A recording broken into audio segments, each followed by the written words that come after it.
Today is our organizational meeting, and therefore I'm going to chair the first part of the meeting until the new chair is elected, and then the new chair will take over the meeting at that point. So we're going to start with our territorial acknowledgement that I will read to the group.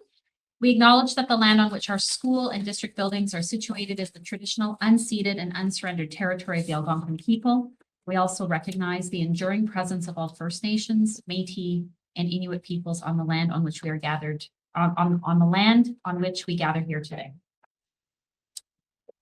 Next, I will read the invocation on behalf of trustees. May we who are assembled here have a true understanding of the duties that are placed in our hands. We seek to have the wisdom to honor our obligations to the Renfrew County District School Board students, families, staff, and communities. As trustees and administrators, we will work together to lead, guide, and support the vision to inspire, empower, and achieve. Next, I will take attendance. Trustee Humphreys. Here. Trustee Boland. Here. Trustee Dobson. Present. Trustee Doherty. Present. Thank you. Trustee Gannett. Here. Trustee Kaiser and Primo send their regrets. Trustee Rajamani. Here. Trustee Reddy. Here. Student Trustee Ding. Here.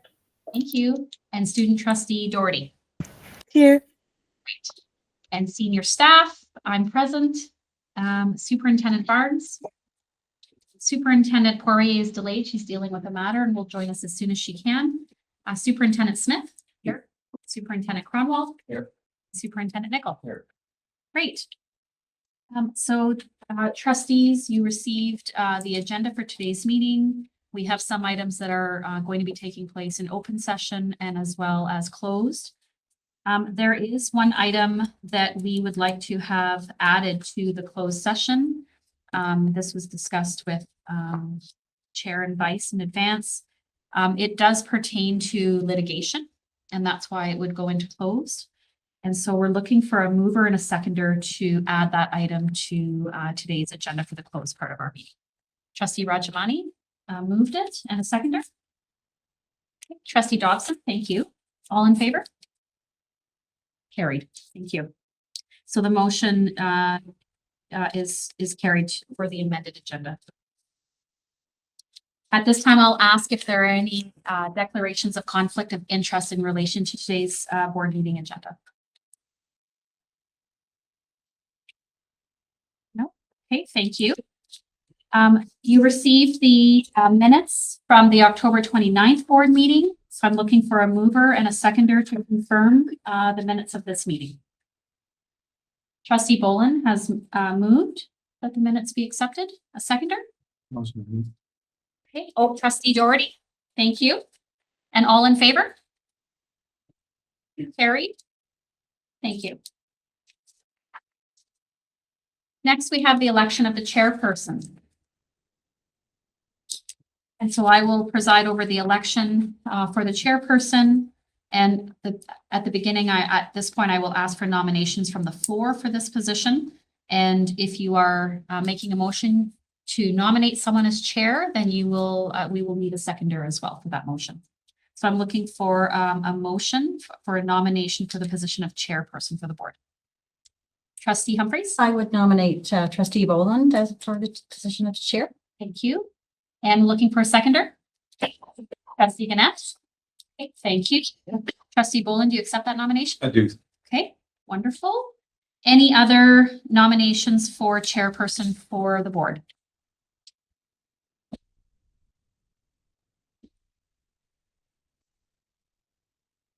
Okay, seeing none. I move that nominations close. Thank you. And seconder for that?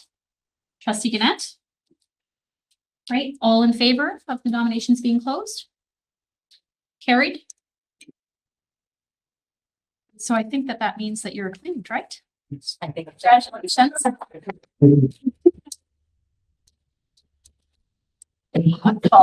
Before we move on, could I just say a little bit of a word about our new chair, if that's possible? I am very pleased to nominate Leo Boland as chair of the Renfrew County District School Board of Trustees. Leo has served with me as vice chair for the past 2 years and has held many positions over the 10 years that he has served on the board. Leo and I were elected to the board in 2014, along with 3 other newbies. So there was a large turnover that year. Leo quickly stepped up and has served on a wide variety of committees, including audit, finance, RCJTC, and Indigenous education. Leo brings to the board a strong community connection. He's been on the board of the Children's Garden for 25 years. For the past 6 years, he's been on the board of the Phoenix Center for Children and Families. And he's been a longtime member on the Pembroke and Field Area Naturalist Club. And you probably also know that Leo has recently retired from being a paramedic for 38 years. Leo's interest in education is evident in the connections he makes with his family of schools, and he enjoys the opportunity to attend professional development sessions, both within the district as well as provincially. As chair, I know that Leo will bring his strong leadership skills, his organizational skills, his sense of humor, maybe his cooking skills as well, and his sense of style. He will be a wonderful advocate for a board. So congratulations, Leo. Thank you. Thank you, Chair Boland. I guess I got to do Sit right hand. beside- Right hand at the bottom.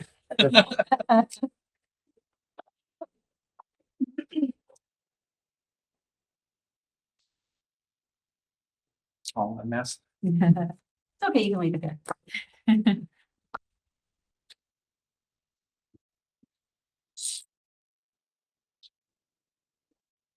Thank you.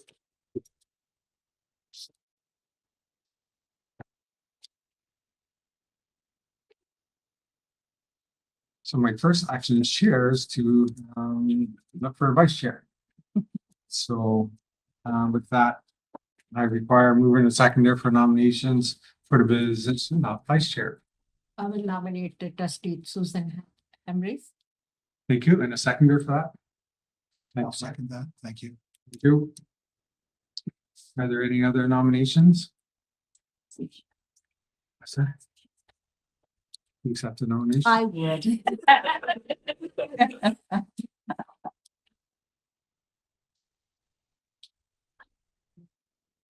Are there any other nominations for the position of vice chair? Once, twice, 3 times? So I move the nominations closed. Just need a seconder for that. Thanks, Dave. All in favor? Thank you. Congratulations. Thank you very much.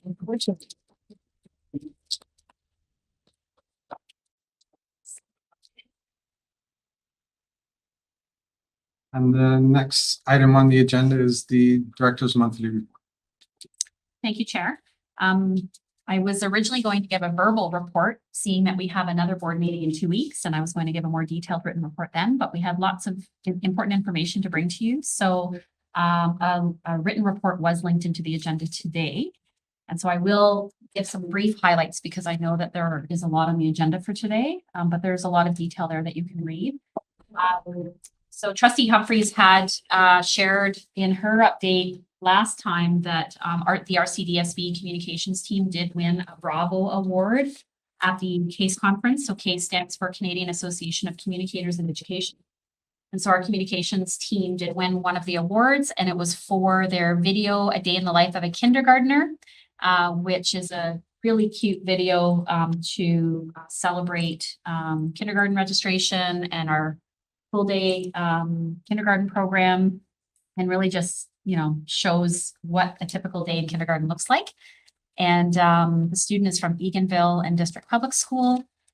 We will be using that video to sort of kick off kindergarten, to highlight the award of our comms team on social media, and then also to kick off and kind of give a, you know, kind of a little introduction to the idea that kindergarten registration is coming in the year.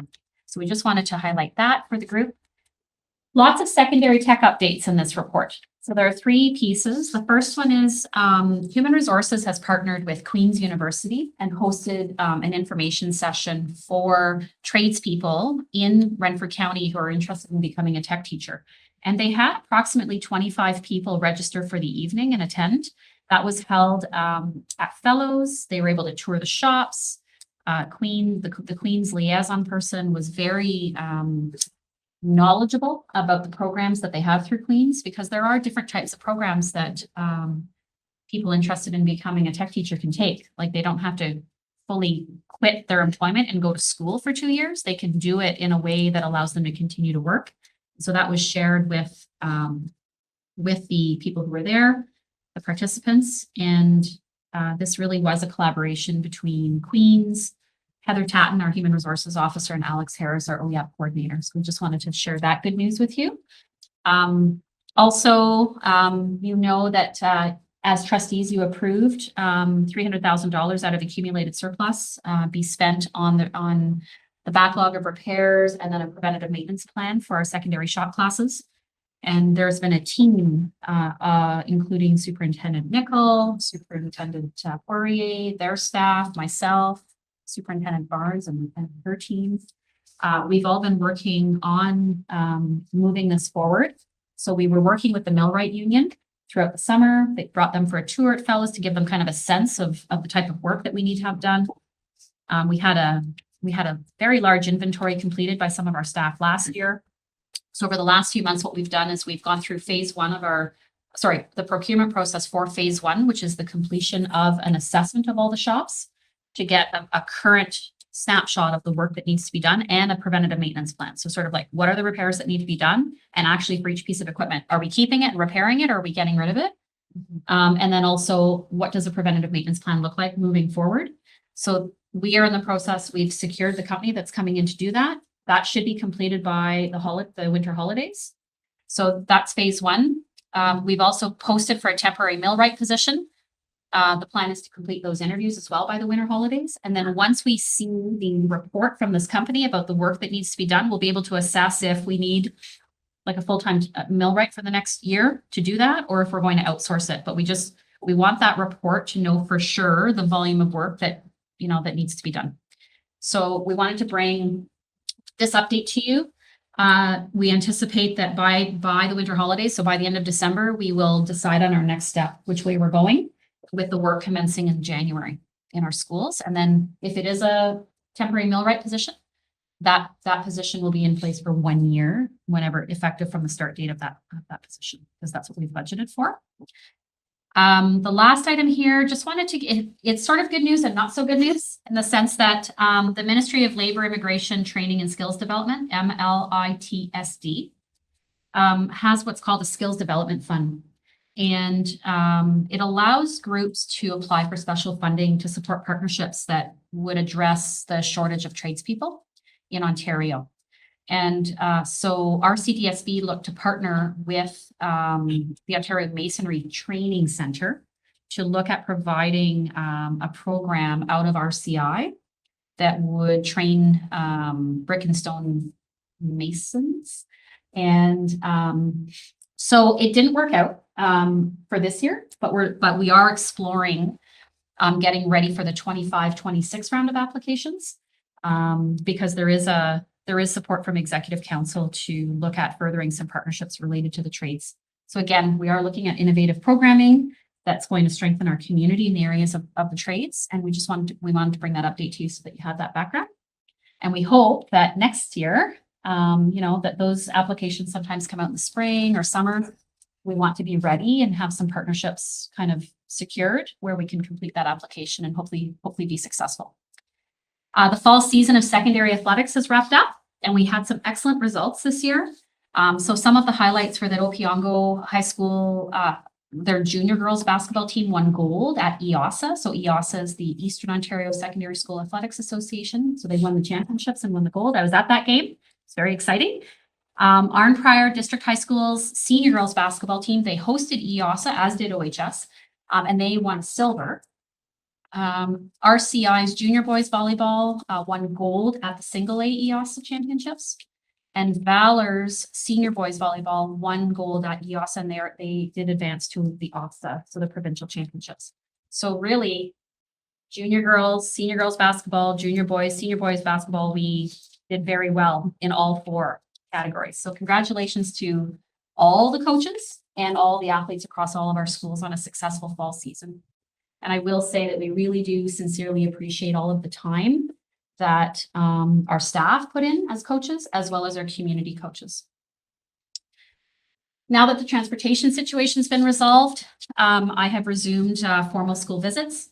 And so far I have visited I've been in other schools as well, but just wanted to let you know that I have visited Arnprior District High School, Walter Zato, McNabb, Pineview, and Mackenzie so far, formally. I'm scheduled to go to Whitney, Madawaska Valley, and Killaloe next week, and then the 3 Renfrew schools at the beginning of January. So I know that for my entry chats, I had 3 questions, a 3-2-1 format. I'm using the same format, but different questions this time to collect feedback. And so the 3 questions that I've been asking are, and they get them in advance, and I meet with the whole admin team together. So the 3 questions are, what are 3 things that are going well this year? What are 2 goals or focus areas that you and the staff have established for this year? And what is one way that Executive Council can support you with these priorities or goals? I will say they don't usually stick to one for Executive Council, and that's okay. So I'm keeping track. I take notes on my school visits, and then as I did last year with all of the entry chats, I organize them and look for themes. And it'll be the same thing this year as I've completed them all and sort of in an ongoing manner. Trying to respond to the feedback that I'm receiving through the formal school visits. And then I'm in schools for other reasons too, like extracurricular activities. Okay. And finally, but not last, I just wanted to give a huge thank you to former Chair Humphreys and now Vice Chair Humphreys. It's I'm almost at the end of my first year as director, and you were my first chair in this role. And I just wanted to express my gratitude because you've been extremely supportive of me. Always take my calls whenever needed. And I think we've had excellent communication over the year and often with you too, together. And I just really appreciate all of the trustees here and just wanted to highlight the dedication and how knowledgeable Trustee Humphreys is. And she's a leader, obviously at the local level, but also at the provincial level. And so thank you. Thank you. Yeah, that's my report, Chair. Thank you. Any questions for Kristen on her report? I don't have any questions. I just wanted to, just the kinder video. Yeah. I watched it twice. It's so cute. It's so cute. Yeah. I love it. Like that was just brilliant. Yeah. So yeah, I just wanted to share that. I like that, even though we didn't get the partnership money this year, that we're still gonna work on it. Absolutely. And congratulations to all the teams that did so well. That's good. Yeah. So we're going to jump into the committee reports of the board. We do have some stuff in closed, so I need a mover and a seconder to move into closed, please. Kathy, seconder. Mike, all in favor? Thank you. We're in closed.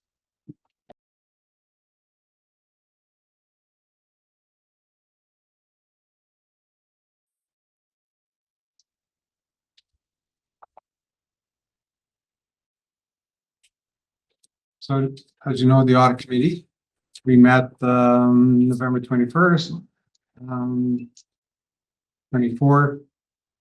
The report was included in your agenda package. And we'll just get Kat and Jen to go over that. You won't have to be here for the 2 hours like you were at the audit. I'll keep it a little more brief. You want us to do this first? It doesn't matter, or I can pause at my Okay. point and then you Okay, guys let's do can it that jump way. in if that's okay. Okay, so as Leo alluded, it was a 2-hour meeting. I spoke for about an hour and a half of that. But we had popcorn, so if anybody is interested. We had a running joke. I said, I talk a lot at the November meeting. So I said, if anybody wants to bring popcorn, please, it'll help pass the time, and we overall popcorn. So we had popcorn. Anyway, I don't know if that makes anybody want to come to the audit committee meeting. Here is about the hour and a half of the financial statements that you are seeing here in front of you, but just the takeaway is these are very complicated financial statements, and just be rest assured, the audit committee heard every last detail that goes into them. So they are well versed. I think Leo could even give the presentation here today, but he's going to let me talk. Okay, so we come here and spend weeks and weeks and weeks, and I was kidding with the audit committee. I said, staff, people think that I'm just staff here, that I just work here and that it's fun. Anyway, but we come here for weeks just to prepare this financial statement. This is the real big takeaway here. The pièce de résistance, believe it or not, is the 2-page audit report on page 1 and 2 of this package. That's just our attestation that these financial statements are an accurate representation of what happened here financially at the school board, and that they adhere to the ministry's accounting guidelines and regulations. All of the regulations are in note 1, and all the rules and the things that are followed are in note 1 of these financial statements, which takes about 10 pages, I think, to get through. You'll notice as well that they're in draft format. They're not the final versions. So just on that, I explained to the audit committee that these are in draft until they are approved here today. Presumably they'll be approved. So that means everybody here, we're all responsible for all the information that goes into them. Although they're dated August 31st, they really have to be a representation of everything that's gone on till today. So if a major event happened between August 31st and today, we would have to maybe disclose it, change the financial statements if necessary. And I'll just give a quick example so you understand where it's coming from. Say the union negotiations are going on and we've accrued a 1% retro pay in the financial statements, but all of a sudden they settle for 5%. Well, that could be a very material change. So we would want to go back and fix the financial statements. If that change happened yesterday or 2 days ago, we may have to go back and change the statements. So all that to say, we haven't had any changes since we met at the audit committee meeting last Thursday. I followed up with legal counsel. There's no new developments there, and everything is the same as what we presented that week, last week.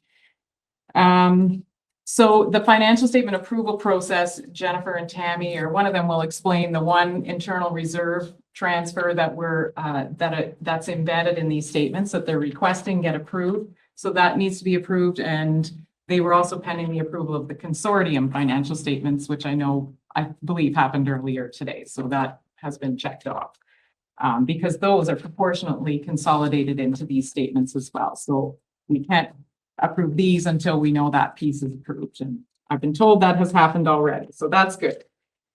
I'm just going to give a lot quicker version of what I spoke of last week. If everybody wants to refer to page 3, that's the first statement I'm going to go over. I'm only going to speak really on page 3 and 4 of my financial statements and give a quick overview of kind of the highlights of it. So the first one is the consolidated statement of financial position. So this is a statement of all the assets and liabilities of the board, and it all boils down to the accumulated surplus, which is really the net value, net worth of the board, if you want to call it that. Many of the balances on this financial statement, they're large, but they offset another thing. So if there's an asset for X amount of dollars, there's generally, in most cases, a liability that's offsetting it. I'm just going to give a few of the examples because there are some pretty big numbers on here, and just to give a bit of clarity. So, for example, the Government of Ontario approved capital receivable, 44 million. That's really an offset to the debenture debt that's in the liabilities, 36 million. It's the ministries confirming they're going to fund that debenture debt. So the receivable is there to offset that. The rest of it would be, say, in accounts payable and accrued liabilities. There was a lot of capital work done here at the school board over the summer, and so accounts payable is a little bit higher because of all this capital work.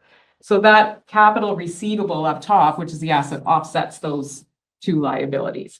Another example is there's two liabilities there that have very big titles, and I'll just give a quick brief explanation what they are. Asset retirement obligations, 17 million, and deferred capital contributions, 120 million. Those two things are offsets to the tangible capital assets down below of 131 million. So what those are, the tangible capital assets, all the buildings, the land, the trucks, the equipment, computers, everything that's here, that's what we call tangible capital assets. They're set up and they're amortized, expensed over time. They're not expensed when you build the building. You don't have a $36 million expense in year one when you put up the building. It gets amortized and brought in over time, expensed over time. Deferred capital contributions is the offsetting revenue that paid for those assets. So we amortize that over time. So those two things offset. Asset retirement obligations are a new concept that was brought in last year, very difficult to understand and comprehend, but basically it is the board's future liability that exists to get the buildings in line with regulations. So the biggest thing here is the asbestos removal. Okay, so that these are future liabilities based on where the board is now of things that need to be done to correct the buildings or get them up to code, I guess. So those three things kind of all net out. A few notable items on here, you'll see cash has gone down. That's basically the board's bank account. As I said, there was a lot of capital work that went on here. It's been kind of at bay for the last few years with COVID and then just getting supplies and things like that and getting contractors to do things. There's been a bit of a backlog. So this summer there was a lot more than we've seen in other years for sure. So that is a bit of a drain on the bank account. But again, the ministry and that government approved capital receivable, they'll give that money back as, you know, once things have been filed and they've assessed the financial statements. Assets held for sale, that's just the Keys building. It's up for sale. We have to take it out of capital assets now because it's on a different plane and it's going to be liquidated and sold and turned into cash. That's why it's been moved to that line. Deferred revenue down in the liabilities, that's revenue and money that the board has received, but it hasn't been spent yet. So it's for a specific purpose and it can only be spent on that purpose. And if you haven't spent it, we defer it and it'll be picked up as revenue in the years when it is spent. A big portion of that is related to capital funding. So as it's spent, it will come out of that line. The very last thing I'll just note here, inventory of supplies. You'll see last year was 900 and some thousand. This year it's 23. That decrease is reflective of all the rapid antigen tests that were on hand for the COVID supplies. They expired during the year, so we have to write them off and get rid of them. But there is funding that offsets that. There is a revenue source. So it's not like that's a hit to the bottom line of the school board. There was offsetting revenue against that. We'll turn to the next page now, page 4, which is a statement of operations. And I have to say, it's pretty shocking this year versus other years. We see a couple $1 million go up here and there, but this year there was some huge increases in the actuals that resulted this year from both last year's actuals and then the budgeted amounts that were expected. All of these big swings can be easily summarized by Bill 124. When I'd asked Tammy, why did this change? Bill 124, Bill 124. It seemed to account for, if you see an increase, it's probably because of Bill 124. So just to give a bit of background on this, Bill 124 is like a catch-up payment back to September 2019 for pay increases. I'm sure you're well versed in that. You probably talk for an hour and a half on that alone. But anyway, it's payroll increases back to September 2019 to get everybody back to a more equitable rate. So that, based on Tammy's estimations, cost about $15 million. So like with the assets and liabilities that offset in the revenue and expenses, there's always an offset. So yes, there were payroll retro pays handed out or accrued for in the case of the ones that didn't quite get paid out until after year end. There's payroll expense of 50 million, but there's also an offset. The ministry is funding this as well. So it's not like the school board had to absorb that 15 million. It is funded. The other thing is just the regular increase. It was budgeted to be about 1.25%. It ended up being 3%. So a more sizable increase than was expected. So really the increase is driven by the huge payroll increase this year from Bill 125 and the 3% increase. And that hits a lot. The biggest portion of that hits the instruction line because that's where the majority of payroll and expenses are here at the school board. Another line that was hit was administration and then pupil accommodation. Pupil accommodation is all the costs that go into running your buildings, the schools, utilities, but it also includes all the salaries for the plant department and that. So many lines were affected by this big increase in payroll. And then the revenues are reflected up top as well. So the two lines that were affected the most were the grants for student needs. That reflects all the money that affected the current year. So Bill 124 as it affected that pertain to just 23, 24, and then that 3% increase that's reflected on there. All the other past years, the retro back to 2019 is reflected on that provincial grants other line. So that's why it's sitting at nearly 19 million. That's where 4 years worth of that funding is sitting in that line. So as I said, because this is a non-for-profit, you budget to zero is the ultimate goal. Your revenues offset your expenses for most of the things. So when we come down and we see, oh, there's an annual surplus this year of 284,000. That wasn't the case last year, but it is this year, 284. So we look for things to say, well, why do we have a surplus if all the revenues offset the expenses? But there is some things here that aren't offset. So we discussed a few of them at the audit committee meeting, and one of them was just interest revenue in general, like the investment income up in the revenue section. You budgeted for 200,000 and came in at 493,000. So thank goodness for the higher interest rates, the school board benefits from that, obviously. And so there's kind of a bonus amount of money that came in to the school board of 150,000. Also in this annual surplus line is all the school activity. So we noted that all the consortium stuff comes in here, but so does all the activity that goes on at the schools. So we go out to the schools and look at all their stuff, and so their revenues and expenses, and you'll see we even have them showing as separate lines on the financial statement. So it's pretty obvious to see the school generated funds and the revenue, and then they're offsetting expenses, but you'll notice they don't quite offset. So there is a bit of an increase here. There is a bit of a surplus at the schools, and they're not supposed to have a surplus, but Tammy explained to the committee there some of the schools are in fundraising mode for playground equipment and things like that. So they are allowed to build up a bit of a surplus in order to pay for that down the road. So they might have a few years of surpluses, and then all of a sudden you're going to see one year there'll be a loss on that end because they've actually purchased the playground equipment and stuff. So that's why they have a bit of a surplus, but all these things go in, they're kind of the driving force why the school board has surplus. So even though there's a lot of scary things out there and huge increases in revenue and expenses, they really are offset, and there's no effect on the bottom line. The bottom line is really driven by these one-offs that happen. So this 284,000 of the annual surplus for this past year gets added to the accumulated surpluses from all the other years, and we're left with a new accumulated surplus amount of 3.155 million. Now, in that, some of it's operating, some of it is ministry mandated that gets set aside, and then there's a portion in there which is for internal, we call them reserve. They used to be called reserves way back, maybe 30 years ago when I first started. They called them reserves. So it's kind of the board's internal holdings or what you've set aside for certain purposes. So there is one reserve transfer that is embedded in these statements, and I'll let these ladies discuss that. So in your board package is the report that explains this one, and we do this one every year. It's that final link to the puzzle that allows us to or allows the financial statements to be approved.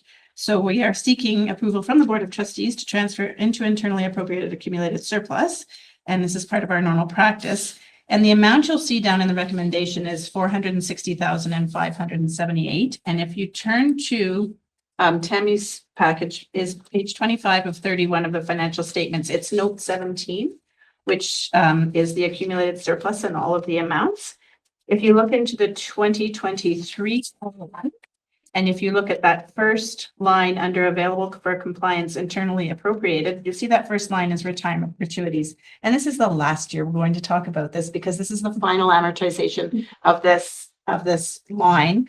And so it usually is the 1,151,000, but because it's the final year, it's only half. So the amount is the 465.68.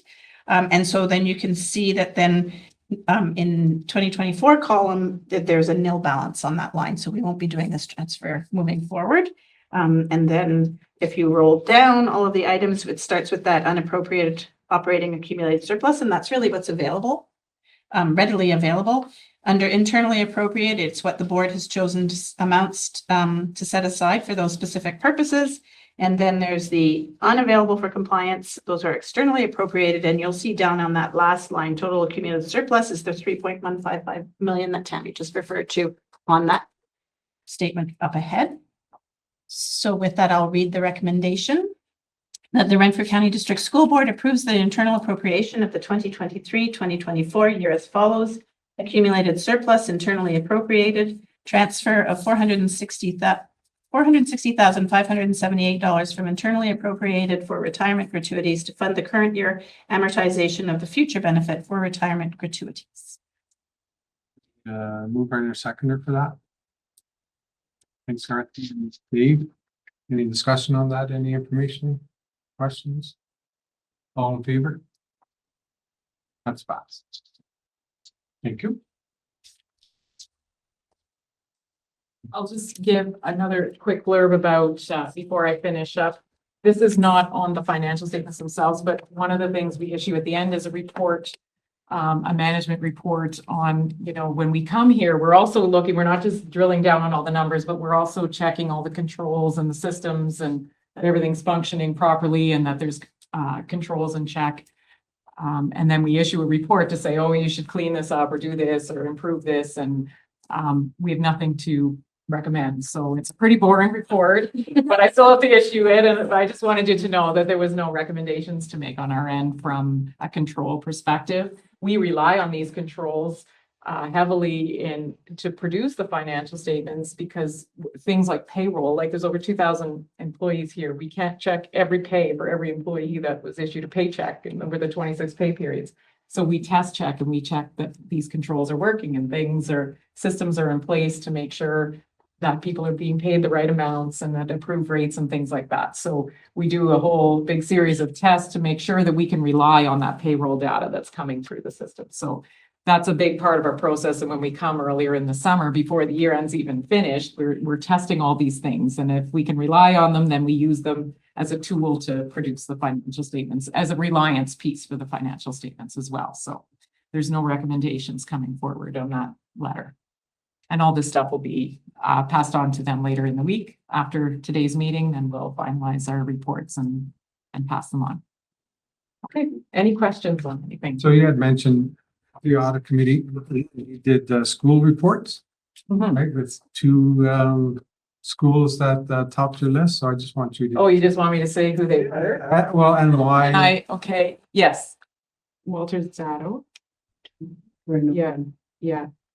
Yeah, am I allowed to say? Schools that score very, very high. Yeah. Okay. Yeah, just yes. Yeah, just those two Yeah, schools. yeah, That was Walter Yes, that's Zato very well. and Herman Street. They were like good, excellent. They were excellent. And I said even Herman Street could give the chorus on catch.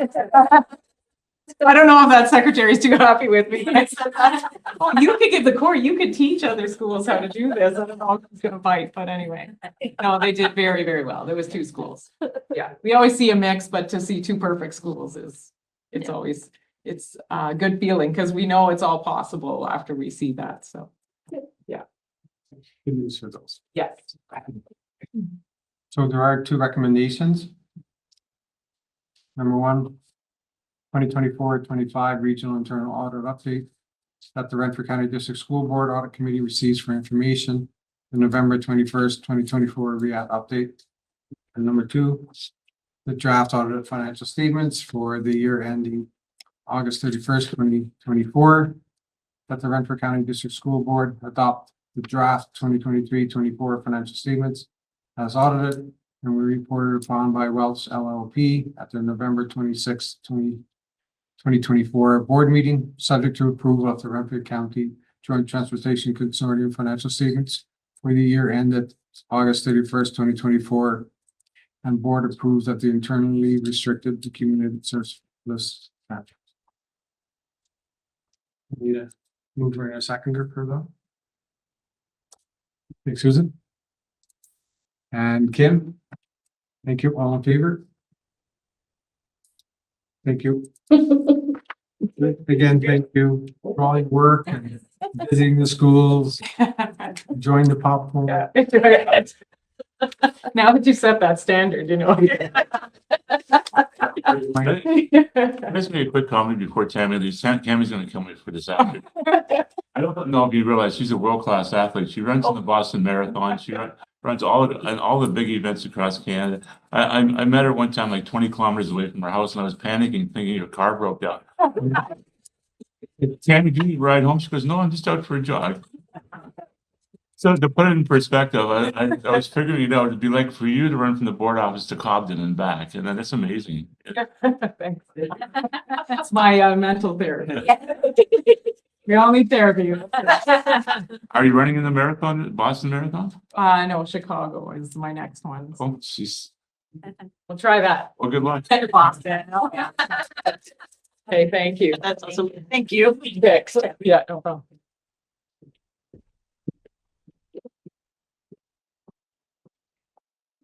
The next report is the Program and Student Achievement Committee report. So the Program and Student Achievement Committee met on Tuesday, November 2024, to discuss the following items: Math Achievement Action Plan and the Staff Work Plan for 2024-2025. No recommendations were made. I move the receipt of this report. Give me a seconder. And Mike, all in favor? Thank you, that's passed. Next on the list is the Equity and Inclusion Committee meeting. And Susan. Thank you. The Equity and Inclusion Committee met on Tuesday, November the 12th, 2024, to discuss the following items: staff demographic survey results. There were no recommendations made, and I move the receipt of this report. Thank you. Need a seconder for that. Thanks, Carthy. All in favor? That's passed. The next one is the Finance and Resources Committee meeting. Open session report. The Financing Committee, Finance and Resources Committee met on Tuesday, November 12th, 2024, to discuss the following items. Number 1, transportation update. Number 2, social media analysis of 2023 to 24. Number 3, policy 10 committees up the board. And 4, trusted contact information. Following recommendation was made: policy 10 committees up the board. That the Renfrew County District School Board of Trustees adopt the revised policy 10 committees of the board as presented by the board's policy review committee. So I need a motion and a seconder to adopt this report. Thanks, Susan. Carthy, all in favor? That's passed.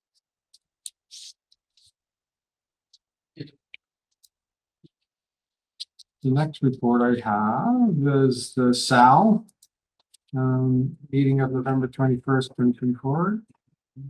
Steve? We met on the 21st. We initially had 11 students, but we ended up 2 dropped out. So we did accept 9 into the SAL program. And I think Scott can attest to the fact that's the most we've ever had, and it was a long day. Productive enough. Thank you. I need a motion to and a seconder for this report. Thanks, Carthy. And Kim, thank you. All in favor? Thank you. That's passed.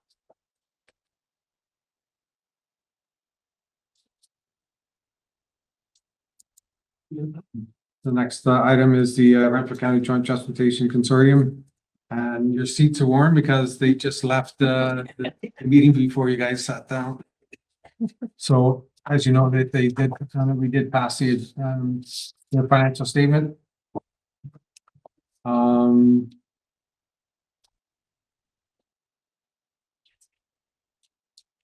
then some of the other stuff we talked about was just feedback about bus operator contracts and just getting feedback on how that went with the trustees and the board. And they also did their board action plan.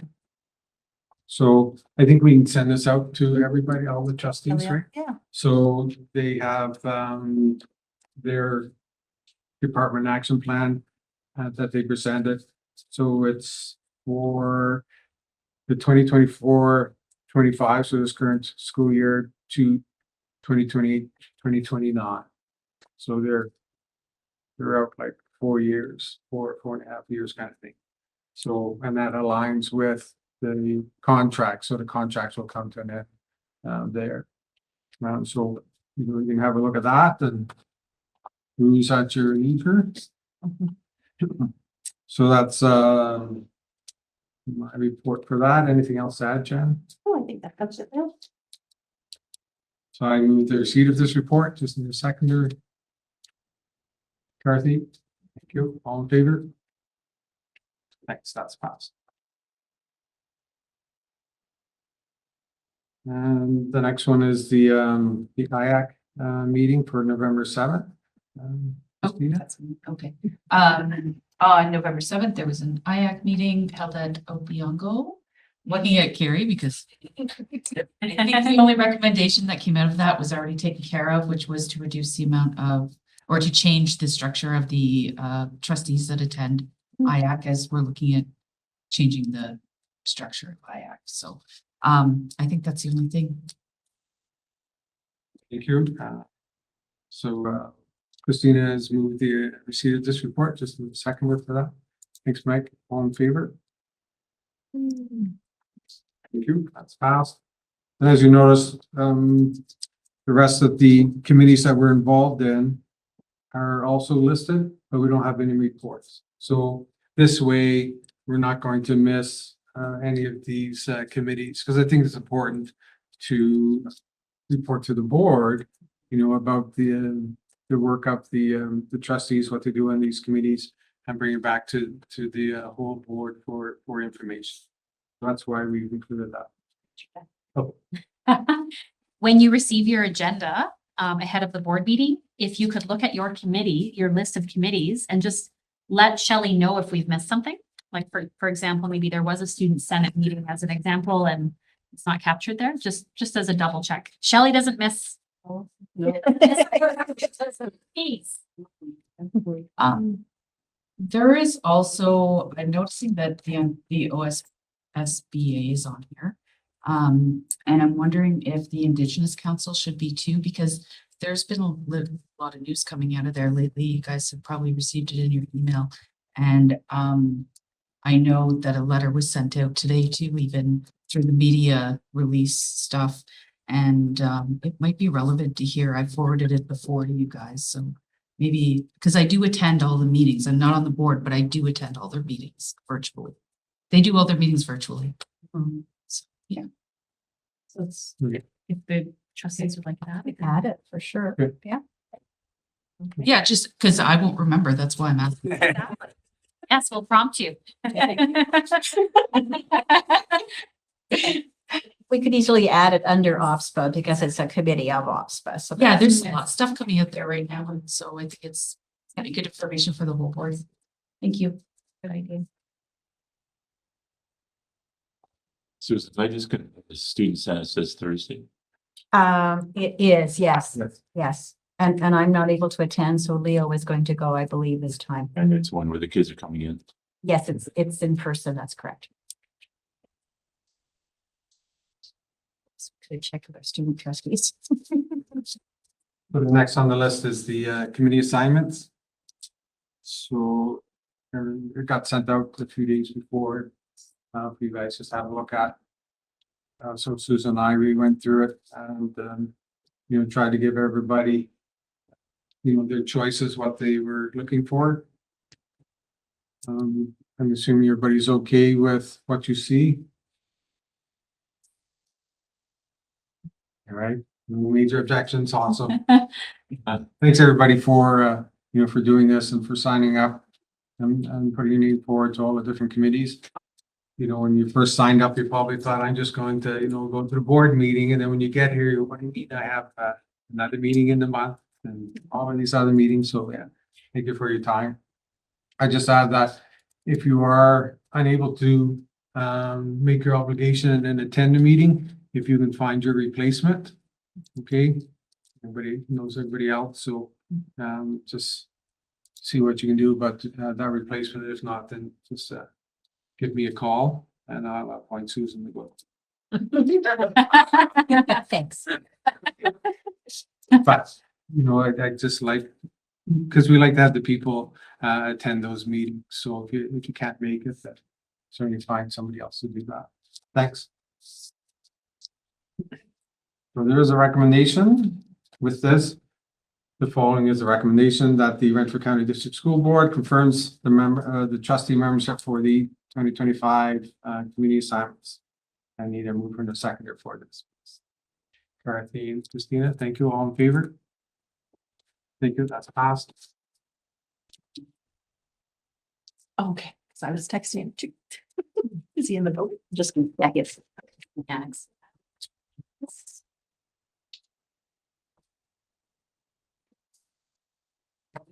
So the next thing on the agenda is the capital priorities.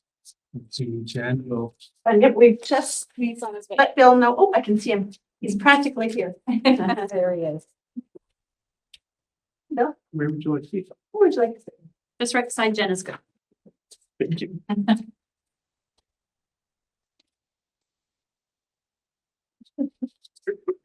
I know, not what I was expecting. Okay, so next up is capital priorities. This is something that we bring to the table every year.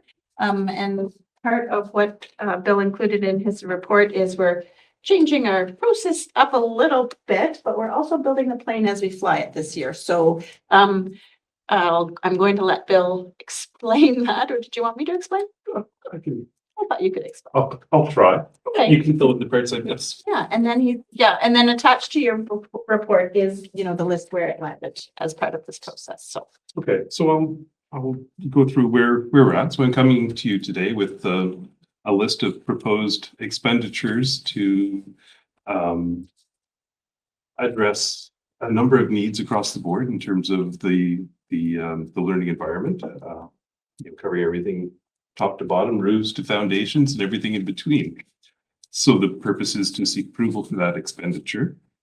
Where that money comes from, there's two main envelopes of money that the ministry provides. There's the school renewal allocation, which this year was about $2.87 million, which is a very slight increase of about 0.2% over last year. And we've got some carry forward money there as well. And then the larger pocket of renewal money is our school condition improvement funding. So this funding, it's provided annually, but we've seen fairly consistent funding, and it has gone up over the past 5 or 6 years.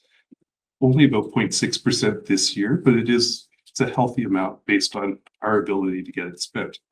So that's $6.67 million. We've planned for that, and we do have carryover money as well. So the ministry's changed their criteria or their rules about how we can carry money forward. So there's now basically a 30-month window where we have to get money spent. So this year and next year will be very big years for us. Last year was a very good year in terms of capital. We spent a little over $12 million, which is I think that's the biggest year in over a decade where we didn't have a major capital project. And we're planning to do more this year, and hopefully that will leave us in a good position the year after, so that we won't be quite as frantic going forward after that. We've included the temporary accommodation funding. It's a relatively small amount of about $71,000, but that's the funding that supports our portables. It's meant to replace the porta pack at Herman Street. So I just wanted to identify that's far below. If we have to buy a portable this year to support, just take a school at random, Beachburg or Herman Street, we will be short at least $80,000 or $90,000. So this is a common refrain among school boards, is that pot of money that goes to school boards hasn't been adjusted in a decade. So that $40 million is split between the 72 boards. We're a tiny part of that, but it falls far short of what the actual costs are. Right now, it's that money funds our lease the Whitney School, which is a permitted expense, but if we, if we have to even move a portable, we're going to be short. We don't have any major capital projects underway. So now I talked briefly about how we come up with our capital list. So we have we go out to the schools and survey the principals, and typically they would consult with staff, including their head custodians, about what the needs are at the site. And they're also, the principals are thinking about those program needs, which may not be immediately obvious to the facility side of the house, that where classroom renovations or creation of gross motor rooms in elementary schools to allow for varied educational opportunities. Those pieces typically come through the principals, and that's done through a Google form, so that if it goes out, we get our feedback. And there's been this year, I've been more included with exec, and I know that the family school superintendents have highlighted that opportunity for schools to provide feedback on capital projects. So that's increased the amount of responses we've gotten. So that's a good thing. Special services, along with principals, have another opportunity to identify unique needs related to students, which students with disabilities or complex needs, and that need to be supported through the environment. So we look at those requests throughout the year. So that's not just a one-time thing. Those opportunities can be presented anytime through the year, because they, if it comes up in January, I can't just say, we'll talk about it next November when we go back to capital. Exec council reviewed the list that we presented. So there was input on that about where our priorities should be. And then the other pieces on the facility side is we're looking at work orders, annual inspections on all our rooftop and gas-fired equipment. The reports from fire chiefs, from the Electrical Safety Authority, TSSA, all those pieces feed into supporting the things that we hope no one ever notices in the building. It's, they typically, if things are okay, you're not thinking about the roof or the doors. So I'm hoping, that we would somehow spend $17.8 million over the course of the next year. It's not going to happen, but we can't pick and choose just those projects we know we can complete. We have to have a slate of projects that we can respond to and push forward, because we don't know contractor availability. Sometimes even just getting consultants, engineers, and architects to work on projects can be difficult, and it's slow because there's more work than there are people to do the work. So we present more than we know we can get done, because we don't know which individual project we'll be able to push through.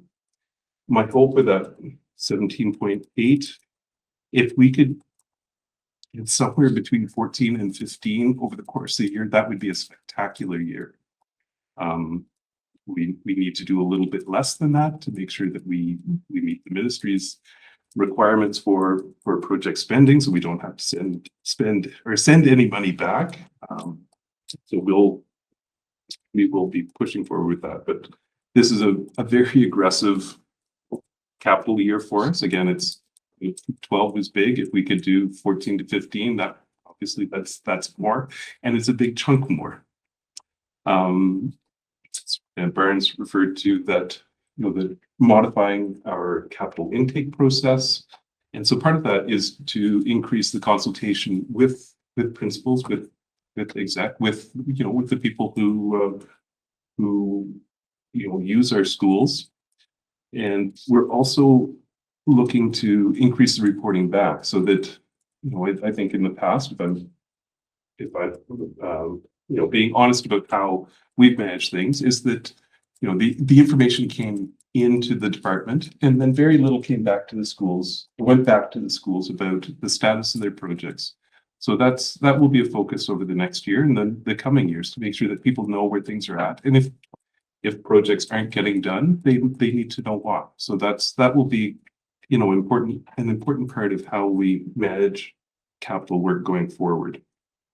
And the hope is that through greater communication, that they'll have greater confidence in the process, and also more awareness about why projects are being selected for completion. So next steps on this, we're already doing capital. We never stopped. You know, we think of the summer, oh, that's a busy time. Capital projects are running throughout the year. We've spent $1.6 million between September and now on capital projects, you know, things that were being cleaned up, you know, projects previously approved. So and we have a little over $3 million that is committed.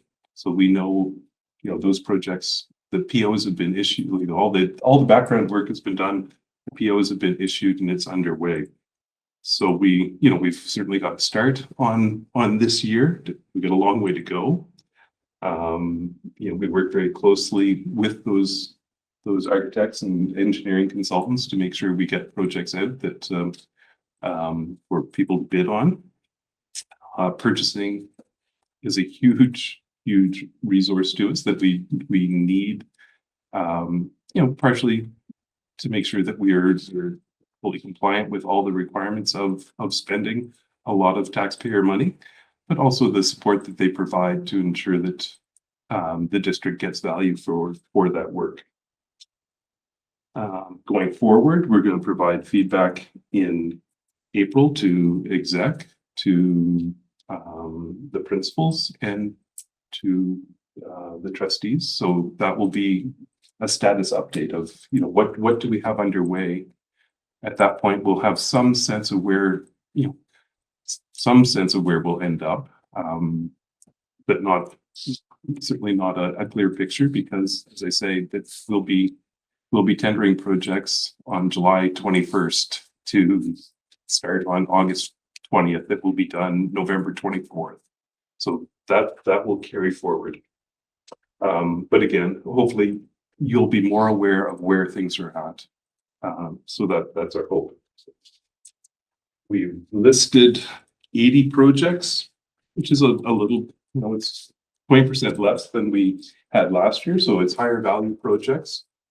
Partially, we know that there will be, you know, typically we would add 15 or 20 projects throughout the year based on the needs that come up.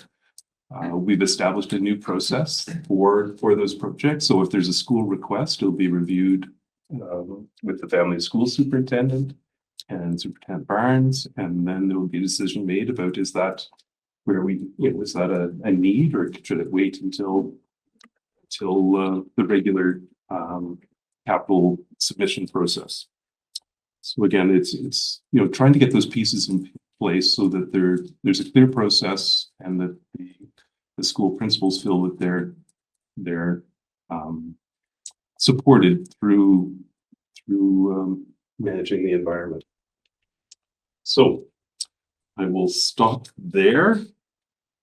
And is there anything like to add, or if there's questions about where we're at, please fire away. No, I think the only thing I would add, that was great description and summary, is that we're really, I think of it as a circle. We're adding to our cycle that already existed, and typically in a cycle there's one entrance point, but we're trying to have some on-ramps, right, throughout that cycle, but it will be very cyclical, and I feel like over a few years you'll start to recognize, you know, those hard points, and then hopefully see where, as things come up through the year, there's an opportunity for them to be added.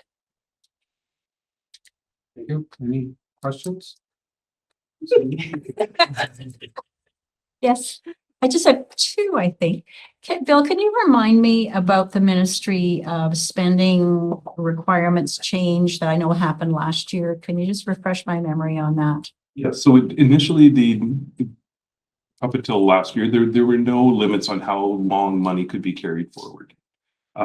So in the first review, we were allowed 24 months so that money coming in for the budget announced for this year would have to be spent by September 2026. There was a revision so that they provided, I think they received some feedback from boards and maybe some panic phone calls, and so that was extended to 30 months. So we now have that, that's our window. We need to figure out how to operate within that requirement. So we know that money can't carry forward forever, and we will make that happen. Do our best, right? We Yeah. don't want to send money back if we can help it. The other quick question I had for you was around the digital outdoor signage. I know that's been kind of on the list for quite some time to get the rest of the schools up to speed on, like, Yes. finished with regards to that signage. So is that really going to happen this year? Yes, it is. I'm looking at the director and saying, yes, it is. Yes, that's over to my side. I think there's been a lack of clarity about where we were going, and I know that the path was always there, but there was I think maybe it was not prioritized as highly as it should have been, as other projects were pushed in front of it, but it's coming, Okay. and it's Yeah. coming this year. Okay, that's good to hear. I'm glad to hear that it will happen this year. And it's actually the scope of that project has changed to not just ensure that all these schools all have signage, but we will have a common platform, because right now we've got 3 different iterations of interfaces with our signs. So that will be standardized across the board, so that, if you're in Queen and you're responsible for updating signage and move to Mackenzie, you will know how to do that. So that standardization piece is really important. I knew that was an issue. And of course, that's the challenge when you do it over a number of years, right? Technology changes and sometimes it's hard to get kind of caught up with that. So I appreciate that that's hopefully going to be addressed as Common well. platform. Right. And since we're talking about digital signs, we've been also having lots of maintenance issues with them. So moving forward, ICT and facilities are going to work together to ensure that we have a maintenance contract for all of our signs. So for the existing ones, establishing that, and then also the ones that we're going to install, that the maintenance contract will be part of what we initially paid for upfront, so that they are in tip-top shape, because right now we're having some issues. Yeah, so they're working on it. Perfect. Thank you. It's great. Any other questions? Oops. I saw each other at the same time. I just have 2 comments. One, I laughed when I first seen the list because I saw that soundproofing the kinders was top. And I just thought, well, they're living their best life. That's great.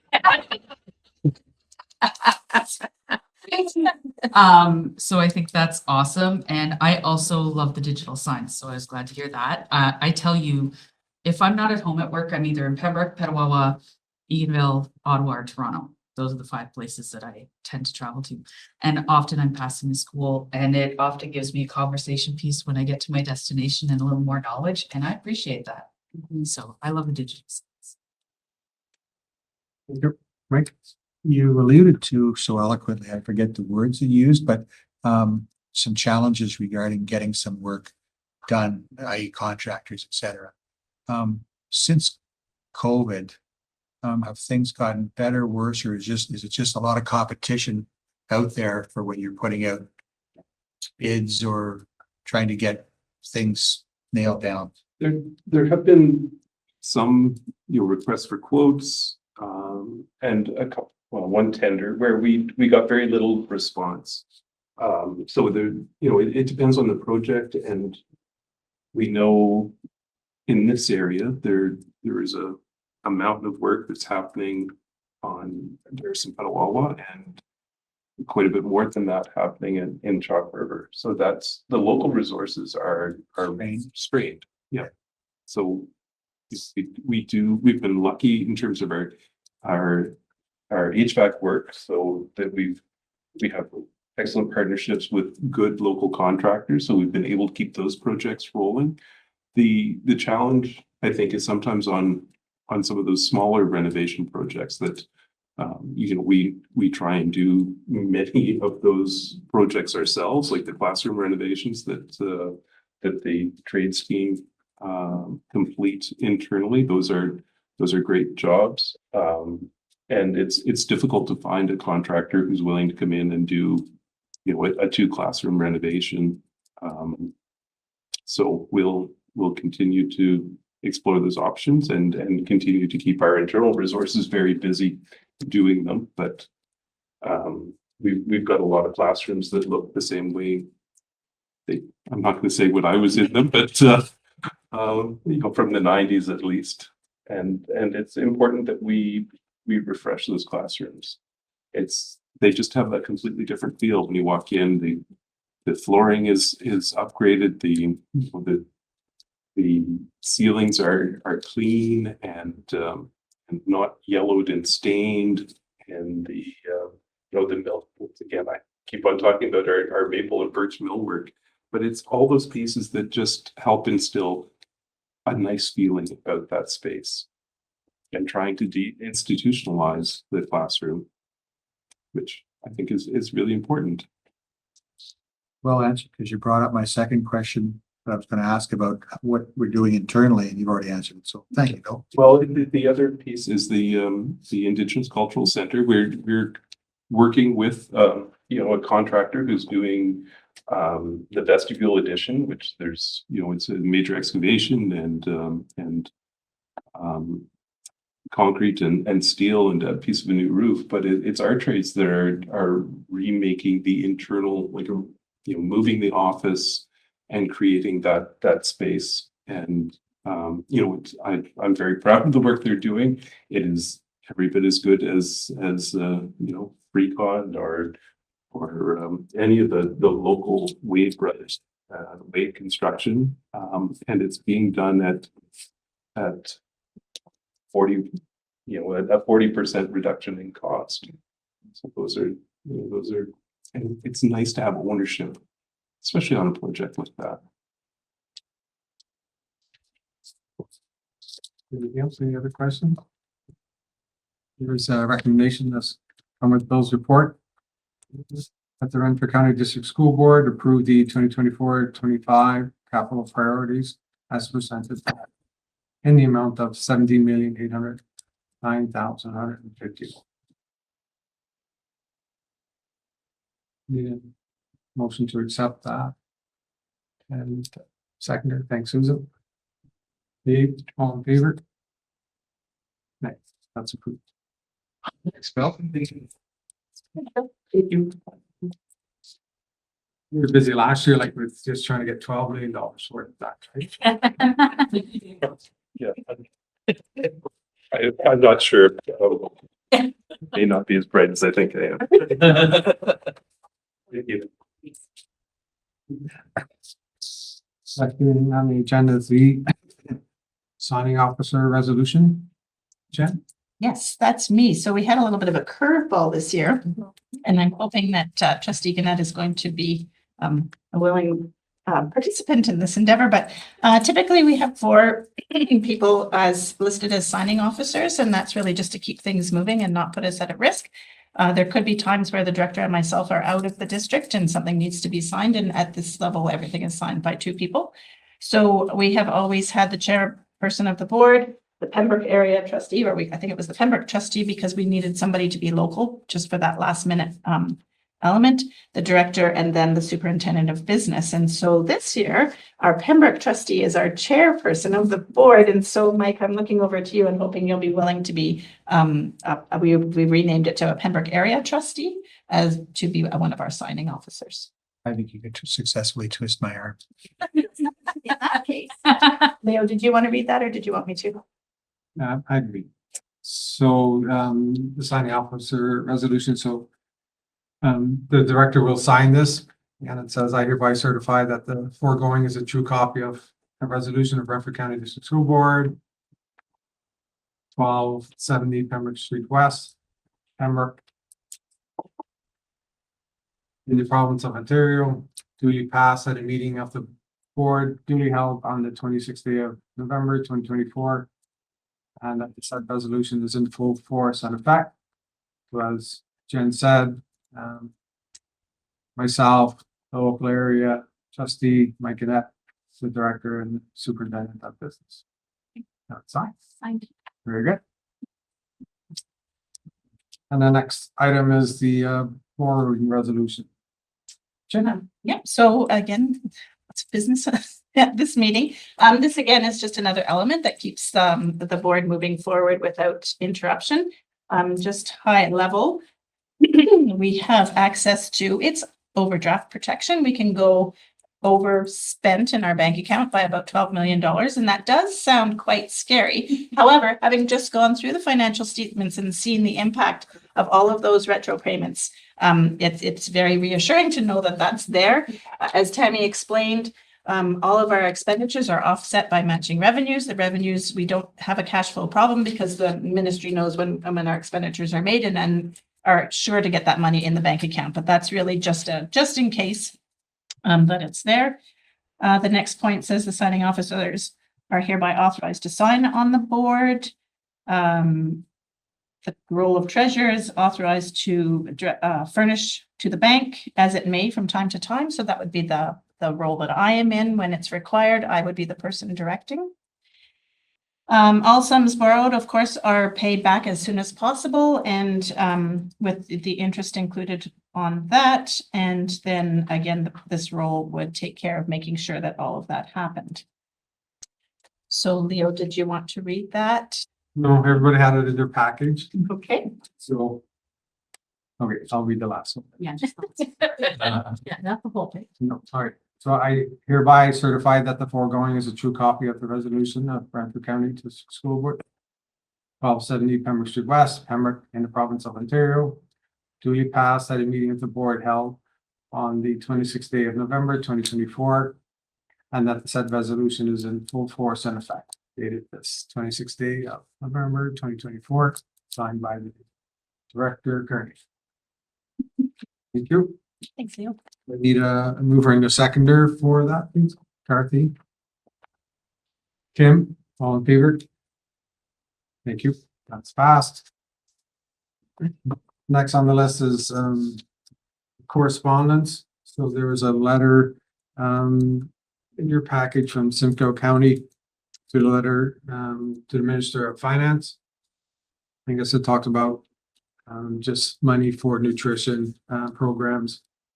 We were going to talk about whether or not we would support that, but in the light of the federal government and the provincial government signing, I think, $108 million agreement to fund the, I guess, breakfast program or nutrition program.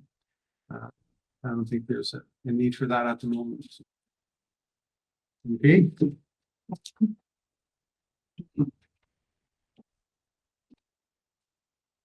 So the next item is chairperson's address. So I want to thank you for this honor of allowing me to serve as your chair for this coming year. I want to thank Susan for nominating me and for her kind words. I also want to thank Mike for seconding the nomination. Being Susan's vice chair for the past 2 years, I've certainly learned a lot, and thank you.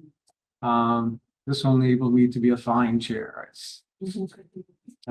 We have much ahead of us in the coming year. We have the strategic plan to develop, which will guide us for the next 3 or 4 years.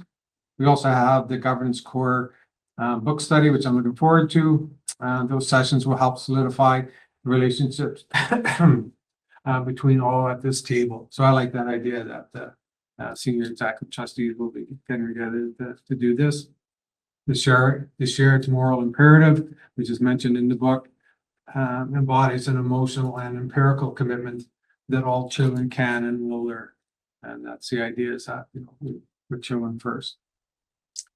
We have a small operating surplus at this time, as we saw with the budget today. but I think over the next year, we may have to have some tough choices if the government doesn't increase our funding to the grants for student needs. We also need to look at the EQAO as well as our literacy and math initiatives to make sure we're doing the best for our students. At OTSWA's Public Education Symposium conferences that I've attended, I've noticed and heard from many trustees about the negativity within their boards. I'm glad to say that we have an excellent provincial reputation about what a collegial, informative student board that we have. So thank you. We will work well with senior administration and our director to put students first. We shall strive to continue to make this a much respected board in the province. It is with pride that I will endeavor to do this together with all of you. Thank you.